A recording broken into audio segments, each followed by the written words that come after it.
have had people say that they were interested in this information after this presentation. So I don't believe we have anybody who's outside the class.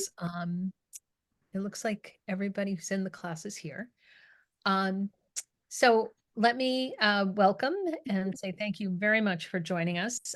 Rebecca Wright, you will be familiar with from last week when she came and gave her presentation about application savvy, and she's back again on core performance to talk about internships and just kind of strategies, practical things that you can keep in mind for pursuing internships. As you know, we manage the credit-bearing internship program for MassArt for all majors. And it's something that you definitely want to, if you have an internship, you would want to register it on your Handshake account so that you can be on the list for the $2,000 internship award, which is based on financial need and based on the people who are actually on the list, decided by financial aid. There's no guarantee that you get it, but we are the portal for, getting on that list. And we also have Carol Ann Patterson and Erica Puccio, who are both, Carol Ann is an adjunct faculty member in 3D Fine Arts, and Erica is our director of the International Ed Center. And they're both here to represent the Fulbright Award as well as the Gilman Scholarship. So I'm going to pass it over to Rebecca to get started. And then when she's finished, she's going to pass it over to Carol Ann and Erica. Okay, thanks, Rebecca. Hi, everyone. I'm going to talk a little bit about tips for finding an internship, and I have a bunch of resources. It's going to be quick, so if you have questions, you can always reach out to me outside of class, and you can kind of talk more about what you want to do. So give me one sec.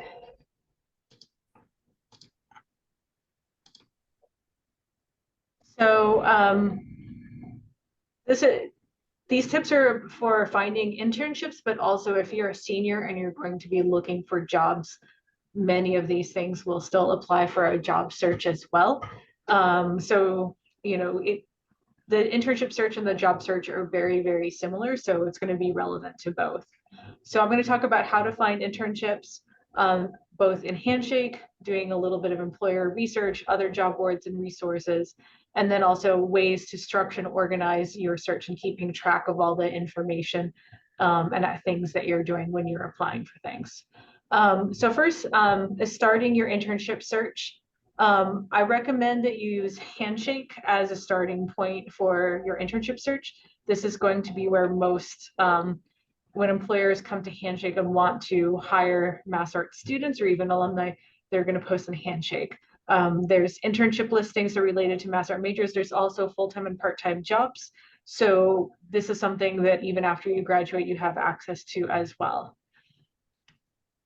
So let me, I'm going to do a little bit of demo switching back and forth. Give me one sec.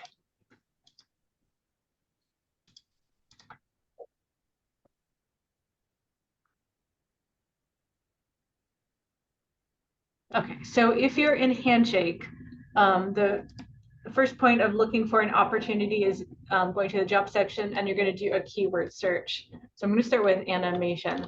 And this is all customizable, and a keyword search is going to pull up everything that has that word you put in the job description. And you can filter this by full-time, part-time jobs or internships. So this is a good starting point. However, this is not, this is all depending on employers coming and posting an opportunity on Handshake. And there's going to be other places to look.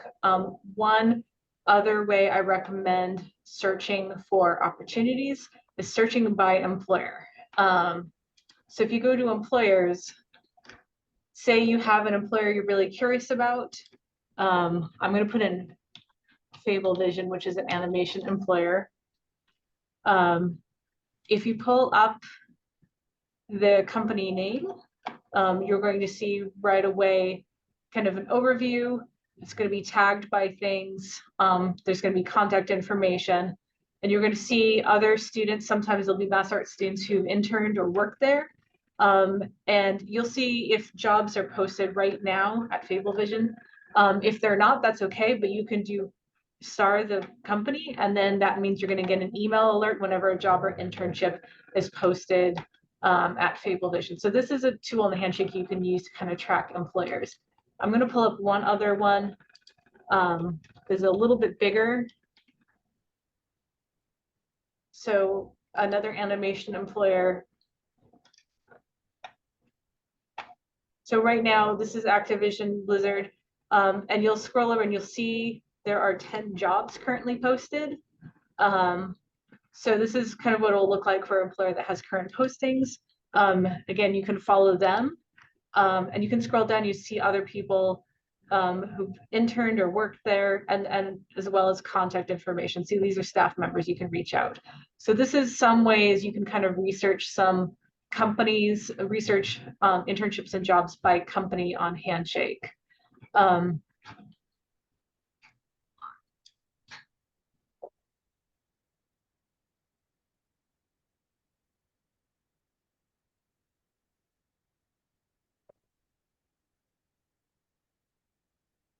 So another thing that you can do is when you're searching for internships, you don't have to necessarily just look on Handshake. You can look on other places as well. So we have on our career development website, we have a section called resources, and it's organized by topics. So we have recorded webinars, cover letters, job internship and search resources, a lot of different things for you to dig into. There's one thing I want to kind of highlight. If you go to the top 10 resources, these are the top resources they'll be that most students look for. But number 7 is a list of where every single student has interned before for the past 5 years. So if you're looking on Handshake and you're not seeing something right now for what you're looking for, going to this list might give you some names of some other companies that you might want to reach out to. And it's all by major. So you can go down and kind of find companies that you might want to look into a little bit more. They may not have a posting now, but you could possibly, it's a company you might want to track, keep on top of, see if they post something. I'm going to kind of follow the Fable Vision example. So say you saw Fable Vision pop up and you're really curious about them, but there's no posting in Handshake. So what I recommend is you don't have to wait for that posting in Handshake. I mean, you definitely want to track them, but if you go to their website, and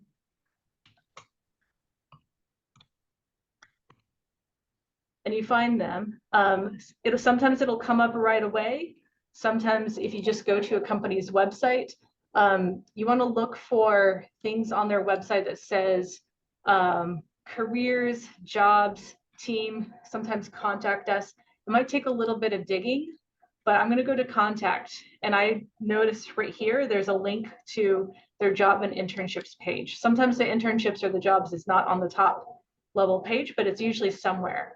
And so here you can actually find information for their internships, and because this company, they offer internships every semester, they just kind of list it on a page on their website with when to apply, the general timeline. So this is something I recommend doing if you start finding some companies you're very interested in for internships, where you can, you can go and target them exactly, look at their website, and reach out to them. And they have some more information here, and you can kind of keep reading about the different types of internships. So I'm going to go back to our presentation. So like I said, you don't have to limit your search just to Handshake postings.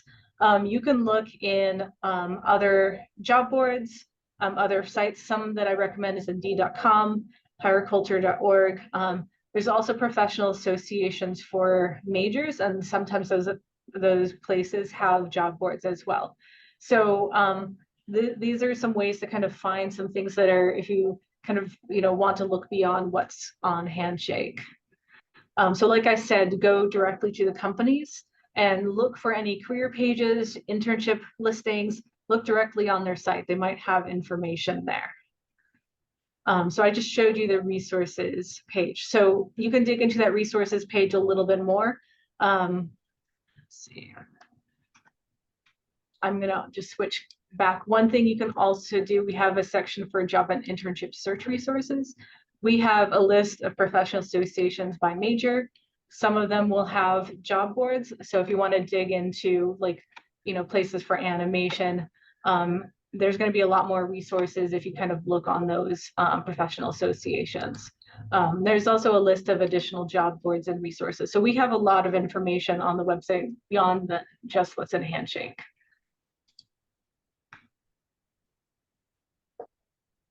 So going back to resources. So the other way to kind of find those hidden opportunities is to use your network. And I know in your class you've talked a lot about network.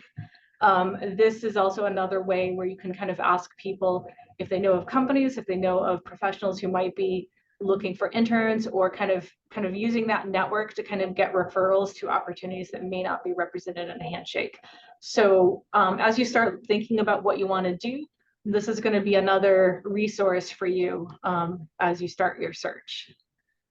And some of it is, as you start thinking about what you want to do for an internship, you want to think about what type of role you want, what type of company. Is there someone out there who's already doing that? And find your way to kind of network to that person and reach out to them directly. So you don't have to wait for that posting. It's good to kind of be proactive and think about what you want to do and then find out if it exists already. And then I always just want to throw this in there. As you kind of work on this and you kind of use your network, you get referrals, you do research, make sure whoever helps you, just send them a thank you for their time, because it's just a nice little touch to always kind of, it's going to take a team to kind of help you with your search. So you always want to say thank you. So I'm going to talk a little bit about organizing and structuring your search. So as you start applying for jobs, internships, doing research, there's a lot of information out there, and it's going to be really helpful if you start thinking about how to organize all this information and also organizing your time. So I recommend not necessarily doing a binge session of just one day, doing your resume and applying to internships, and then that's it. I recommend that if you set a little bit of time each week to kind of work on your internship or job search, that's going to be helpful. It could be just like an hour a week, 2 hours a week, something like that, because you can't do this necessarily full time. So it's good to just kind of manage your time that way. And then the other thing is, think in terms of job search activities, not just applying to postings. So there is this idea that if you just apply to posting, that's going to be your whole job search, but it's a little kind of bigger than that. So you want to think of taking different activities to kind of find that job or that internship. So I like to think of a job search activity as like revising your resume or organizing samples of your work, sending some emails to an employer or contact, sending a follow-up email. All of that is like kind of steps towards kind of, finding that opportunity, doing research, and then identifying employers you're interested in, and also applying to postings. But you want to kind of think like more than just like looking for that opportunity and waiting for it to be posted. You can kind of get ahead of it by doing some legwork and research and reaching out. So these are just some things to think about as you start kind of applying.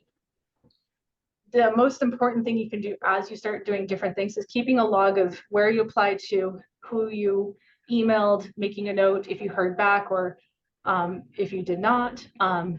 If you're applying for opportunities, keep track of which resume you sent. Sometimes you might have multiple resumes or it might change. If you do find a posting and you apply, I always save the internship description on your computer, just copy the text and put it somewhere. The job and internship postings will often disappear off the internet, so you won't be able to find them later. But if you get called back for an interview, you want to have that handy, because it's going to be a guide to help you in an interview process. So I always recommend saving kind of that information as you go. And it's always good to follow up 1 to 2 weeks after you apply or reach out to someone, just so that you can kind of show that you're proactive and you want to kind of check in. And then take notes as you kind of start researching and applying and finding opportunities. So last, I'm going to leave you with sort of a way you can do this. You can use whatever system works well for you. Sometimes just a Google Sheet document is fine. But things you want to record is company names, the contact information that you found, who you emailed, phone number, email. If you applied for a posting, record that, the date you applied, if you heard back, if you followed up, if you interviewed, track kind of what you sent. And then if someone gave you, if you emailed with someone and they gave you some advice, it's also good to kind of record that as well, because there might be a lot of different things you're following up on, and you'll forget. So it's good to kind of keep track along the way. So that's just a very, very quick overview of some, insider tips for looking for internships. So I'm going to leave it there. So I don't know if anyone has any questions or wants me to go back and kind of show a little more info about stuff. So for hi everybody, I'm Erica. I'm the director of the International Education Center. I just want to say, maybe before we get to questions, if Maggie, you just want to, Maggie's our international student advisor. She wasn't on when Mary Ellen was doing those quick introductions, but she's here now. And so I just want her to have the chance to say a couple things that could potentially be built into people's questions. So hi everybody, I'll be brief. We have a few international students in the class, so I just wanted to make sure to point out things specific to them. If they are international students who are graduating in May, then they're going to start to think about applying for OPT for next year in February and March. I'll be reaching out to you directly about that. And if you're thinking about internships, which sounds like most everyone in the class is, which is fabulous, then I just wanted to say that international students do need authorization. Oops, sorry, my timer. International students do need authorization in the form of something called CPT, which is thankfully built into Rebecca's process. So that is that part. And then lastly, I just wanted to say briefly that unfortunately, the main topic, which is Fulbright, does not have a program. Well, they do have programs for international students to come to the US, but that's not the context that we're going to be talking about them here today. So the ones that they're going to be talking about today are primarily, actually, I think they're all for US citizens. So I just wanted to put that out there. Unfortunately, international students are not eligible. And I think that is it. But I'm going to be sticking around. So if there are any questions that arise, particularly from international students, I will be on here and able to answer them. So thank you. I hear that while Maggie was talking. So I'm going to go back into Handshake and do an employer search. And I'm going to use Activision as an example again. So if you're looking at a company page, hold on, my internet's being a little bit slow. There's different kind of things that it offers, and there'll be more information for a larger company than a smaller company. But if you go to the reviews area, it's going to give you reviews of internships, and you can search by job titles, and it's going to vary, like, depending on how many reviews there are, what those interns, what role those interns had. But you can kind of sort it, and it will give you just like a summary of what they liked about the internship, what they wish was different, advice. So this is kind of helpful if you're looking to kind of find out what it's like to intern at a company. There's a section for interviews, and this is kind of information that people who interviewed with Activision gave about their interview experience. So if you get an interview with a company, you could check here. It's being a little bit slow to load for me. But there might be information on what the interview was like, what questions they asked. Again, it may not cover everything because you may not be interviewing with the same people. It may not be the same role. They may not ask the same questions, but it is helpful to kind of refer to Handshake about that. So this is just ways you can kind of research a little bit more about companies. And so Handshake is a good resource because you're hearing from other students, and it's not even just MassArt students. You could be hearing from other students at other colleges who interned at a company you're interested in. So it's a good resource to kind of find some stuff. So that's, yeah. I'm sorry, go ahead. Oh, I didn't know what you were going to say. Just that I think reviews, regardless of what role the intern had, will definitely give you an impression of the company culture. And it's always helpful to kind of read through those things and see where the consistencies are. I'm not sure why Handshake is a little slow for the interviews, but again, as Rebecca said, it'll give you some insight into the types of questions that are typically asked in an interview. So it's nice for an overview. Yeah, I mean, one thing to note is like, you'll notice that it'll say how big the company is. So a larger company with more employees might have more information just by the nature of like size. But it is helpful information when you're researching a company. Marilyn, you also asked about the blog.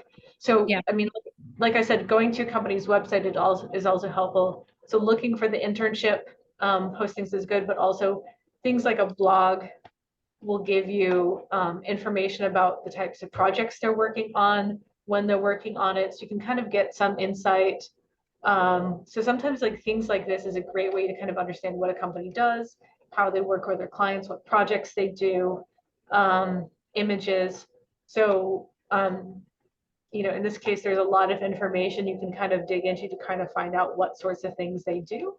And that is also really helpful. Like if you're reaching out, if you're doing a cold call, cold email, interested in an internship, sometimes peeking at a blog will give you more information to kind of help inform what you might, you know, say or kind of want to kind of mention as when you're kind of making your case for an internship. So this is just more kind of behind the scenes as much as you can get through a website to kind of see what a company does. So I definitely recommend dig a little bit on the companies you're looking at and find out what they do and find out what they've been working on recently. It's going to help you a lot when you go to apply for something. Absolutely. Let your curiosity guide you. And Rebecca, can you just go back to that fabled vision again and just go back one page? Yeah. I think I saw, if you scroll down a little bit, right, stop. It's right above that animation imagination. I hear from some of our former interns, might bring us to the same blog, but I'm not sure. No, something different. So Yeah. here's another space looking. And not every company will put everything up there, but often they will have kind of information about what, you know, what's going on, and they'll have like information about like people who've interned there in the past. So this gives a nice little behind the scenes of what it was like to intern there, even though it's like a few years old. Sometimes like that could be really helpful. So this is kind of like a review section, only not on the Handshake. So just like, you know, see what information that company puts out there and really dig into it. Beyond just like the main landing page of a website, there might be a lot more to find. And sometimes even a simple Google search about intern comments for a company Yeah. will to a place that's interesting. Yeah, I always recommend starting like the name of the company, internships, and seeing what comes up. Usually the company will come up first, but you might find some other stuff as well. And that also can, if you can't find something on the website, sometimes just a Google searcher might more quickly find a page about internships on their website. So yeah, Google is also your friend. All right. Thank you, Rebecca. I don't see any questions in the chat. So if everyone is still thinking of perhaps some questions, or you know, we will have time at the end, but why don't we pass it over to Carol Ann and Erica to talk about the Fulbright. Hi, thanks, Marielle. Thanks, Rebecca, for all that great information on internships.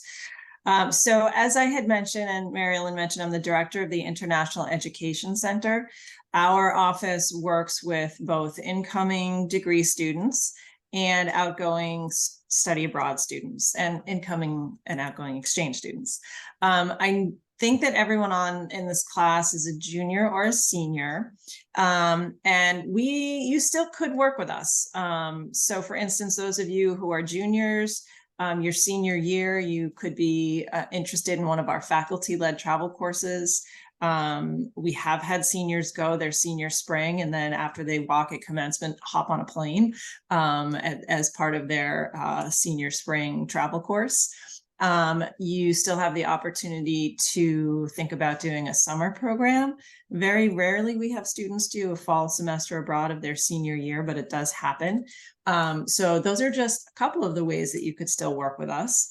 But really, I want to be very brief and turn things over to Carol Ann, who's going to talk about a couple of really interesting opportunities for current students, as well as for our seniors, something for juniors to think about, and young recent alums.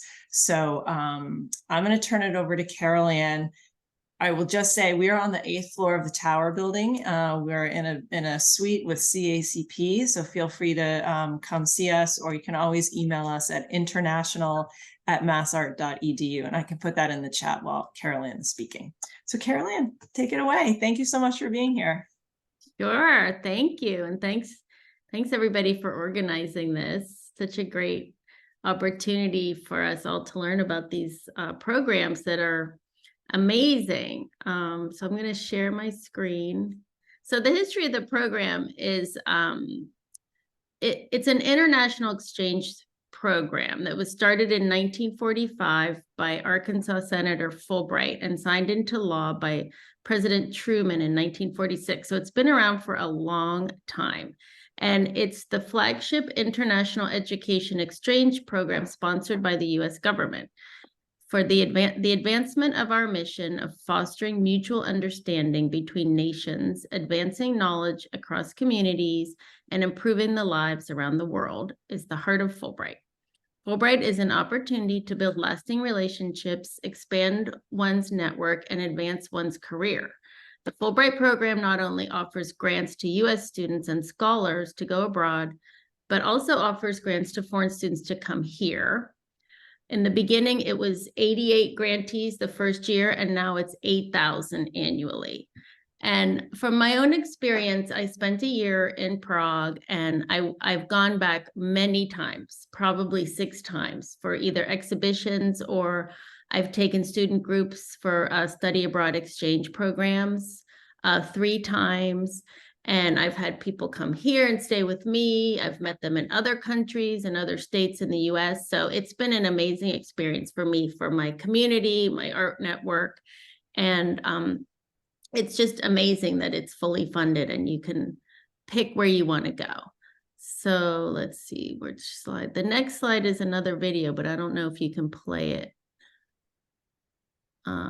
I would need to update my settings. So I think in the interest of time, we should probably just keep going. I mean, it just basically is more of the same. So diversity and inclusion are the cornerstone principles of the program. So the previous video highlights students who low income, LGBTQ, historically Black colleges, so that it becomes very apparent that it's an inclusive program. You don't have to be from, Ivy League school with straight A's. You can be an artist and come from MassArt. Like, they really want students with, low income and diversity to apply. So that's the reason why they have people like me out here telling you.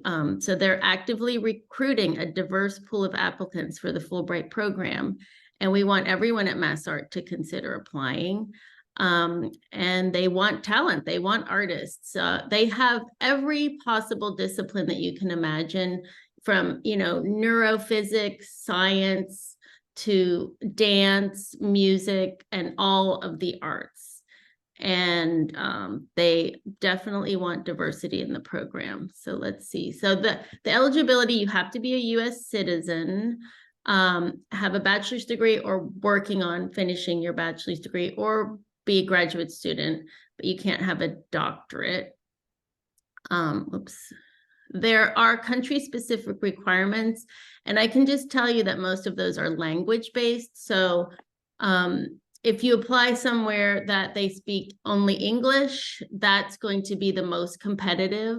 The next most competitive is places where it's easy to learn the language in the United States, like Italian or German or Spanish, because those you often take in high school, or your language requirements. So it's interesting to think about applying to places where the languages are very difficult, and then they don't require a language requirement. You don't have to be fluent in that language. The other program they have is an English teaching program, which has even more applicants, 1,250 as opposed to 950. And you can just go to a country of your choice and teach English, but you don't necessarily have research projects that's art-based.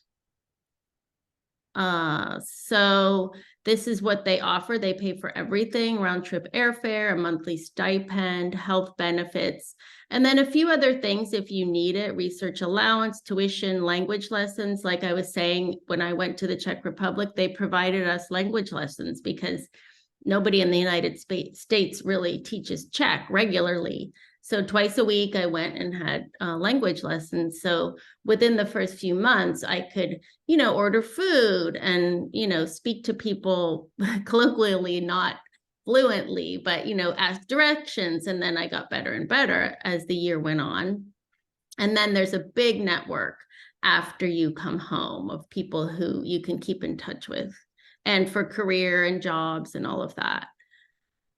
So the application sometimes is daunting to people. They take a look at it and it scares them off because it seems like it's so much work, but it's just one of those methodical things. You start a project, you work through it until you finish it, and you can get a lot of help from people at MassArt, people like me and Erica, and you ask people, in your own community, your family, your friends, to help you, because it's a really exciting thing to try to do. So the factors in the selection: the quality of your proposal. Again, that's something that I had a lot of help. I wrote it a few times. I had a lot of people looking at it and editing and helping me add things or take things out. Your academic or professional record. You don't have to be a straight A student. They know art school is based on making a lot of mistakes. And the language prep, again, it depends on where you want to go. And let's see what else.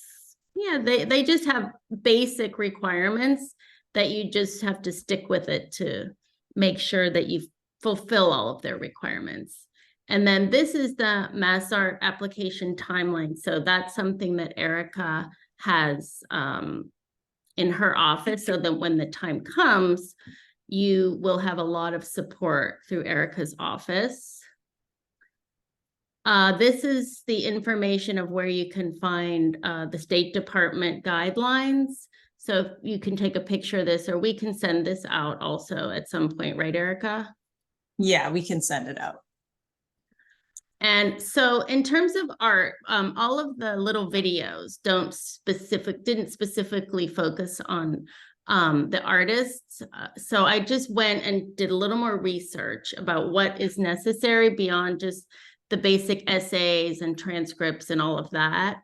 You have to send 15 to 20 images of your work, which also can be a video clip. Video clip can be one of the images, and this was just for sculpture, but they're all basically the same for all of the arts. And regular, PDF, JPEGs, so it's nothing too complicated. Oh wait, the next one is, good. I'm sorry, I didn't even tell you which ones to keep going to. So these are all of the disciplines. So it's literally everything that's at MassArt, and even, like sim students can find a way to find something in here. I guess they didn't put architecture, but I know that that's one of the disciplines that they accept, because I worked with some architects when I was there. So anything that MassArt teaches or you learn at MassArt, you can apply for. Next slide. Okay, so that's basically it for Fulbright. So, and I am available for all your questions as well. So the next one I want to talk about very briefly is the Gilman Scholarship, which is also an internship program for US citizens to go abroad. And you can go for 1 week to a whole year, depending on if you find funding. You have to be a Pell Grant student. And if you have to, have an institutional affiliation for your internship. And then they start you off with $5,000. So if you can use that in 2 weeks or extend it, depending on the country you go to, for 6 months, some countries are less expensive to live in, and you can also find your own funding. Next slide, please. So it's similar to Fulbright. You have to be a US citizen, an undergraduate student. You can't be in graduate school, receiving the Pell Grant, and then you have to jump through a few hoops to tell them why you want to go to this country, to this school, and what you want to do there. And you have to also have a representative from that university, write a letter and say they welcome you and you'll be doing an internship with them. And then this is just my information for you to contact me, and you can write me anytime. And if I can help you with anything, I'm happy to do that. Okay, I think that's it for me. Thank you, Carol Ann. Great. Could I just add a couple things, Mary Ellen, before we move on? So, Carol Ann, thank you so much. That's it was such a good overview of those programs. So I just a few things came to mind as Carol Ann was speaking. So first of all, what I forgot to mention before I turned it over to Carol Ann is that MassArt has had both Fulbright and Gilman Scholar winners. So this is definitely within our grasp. Secondly, the MassArt wants our students to get these really prestigious scholarships. So when, and we will send out the presentation. When you look at the timeline for applications, and to be honest, currently that is on hold because we don't have someone in the position who usually advises on the process. We have Carol Ann now who kind of helps be an ambassador for it, but there's someone in my office who helps advise students on the process. When you're going through that, the role of MassArt is to support you and help you succeed in getting the scholarship.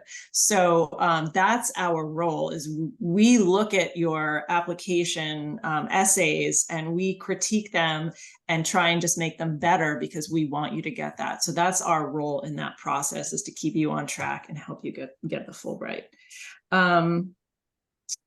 I think we can say quickly, I think they, MassArt faculty, they send out a blanket email to all of us saying, can you volunteer to help the students read their essays? And so it's very supportive environment. Yes, definitely.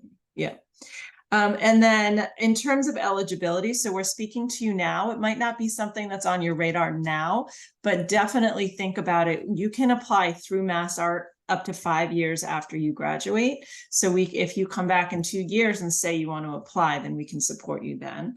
And then the other thing I wanted to say is that for the Gilman Scholarship, I think it was on one of the slides, it's actually not just for internships abroad, it's for any kind of study abroad program. Right. So we have had students who have participated in even travel courses or summer programs or semester programs apply for the Gilman Scholarship. Again, you have to be on a Pell Grant, but other than that, it's not just internships. You can be doing a study abroad program as well.